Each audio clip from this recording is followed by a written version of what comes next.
बीड पाठोपाठ नांदेडमध्ये सुद्धा पीक विमा घोटाळा झाल्याचा आता आरोप होतोय। नांदेडमध्ये शेतकऱ्यांच्या नावानं बोगस पीक विमा काढला गेल्याचं समोर आलेलं आहे। 4300 शेतकऱ्यांच्या नावे हा बोगस पीक विमा काढला गेल्याचं समोर आलेलं आहे आणि त्याच अनुषंगानं आता नांदेडमध्ये 40 सेतू सुविधा केंद्रांविरोधात गुन्हा देखील दाखल करण्यात आलाय।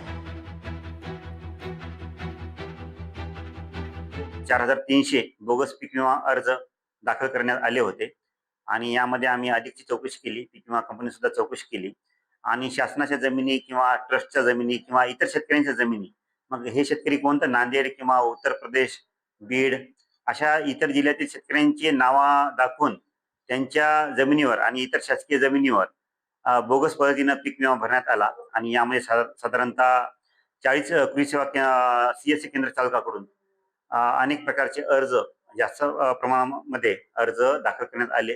कालच गुन्हा दाखल करण्यात आलेला आहे, जेणेकरून अशा प्रकारच्या घटना भविष्यात घडू नयेत म्हणून। लोकशाही मराठी ऐका, पहा, जागरूक रहा।